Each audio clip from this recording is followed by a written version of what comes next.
மகர ராசியினருக்கு இந்த மாதத்தின் சில காலங்கள் ஜாதகக்காரர்களுக்கு சாதகமாக இருக்கும்.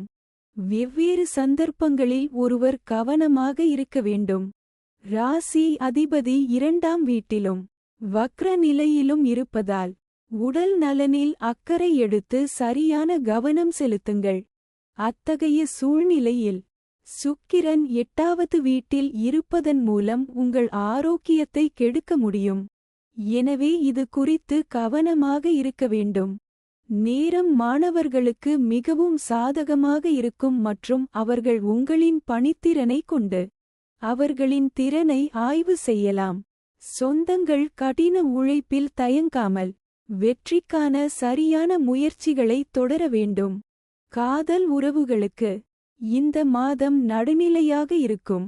நீங்கள் சரியான புரிதலைக் கொண்டிருப்பீர்கள். ஆனால் சில சந்தர்ப்பங்களில் கோபம் உறவுகளுக்கு தீங்கு விளைவிக்கும்.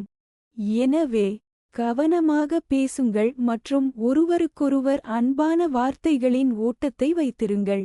இது உறவை நிலையானதாக வைத்திருக்கும் மற்றும் திருமணமான தம்பதிகளுக்கு இந்த மாதம் நடுத்தரமாக இருக்கும். மாதத்தின் முதல் பாதி பலவீனமாக இருக்கும். எனவே இது குறித்து கவனமாக இருக்கவும். மாதத்தின் முற்பாதியில் சூரியன் 7வது வீட்டில் இருப்பதால் எந்தவிதமான சச்சரவுகளும் அதிகரிக்காது. ஈகோ மோதல்களை தவிர்க்க முயற்சி செய்யுங்கள்.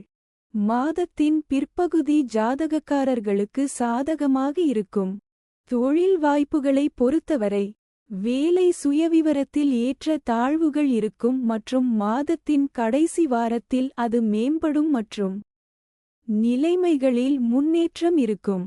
மாத பிற்பாதியில் உத்தியோகத்தில் மாற்றம் ஏற்பட வாய்ப்பு உண்டு.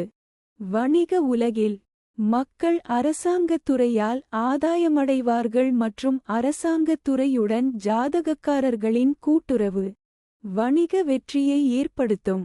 கருத்தில் பிடிவாதத்தை தவிர்க்கவும். குடும்ப வாழ்க்கையில் மகிழ்ச்சி மற்றும் அமைதிக்கான வாய்ப்புகள் உள்ளன.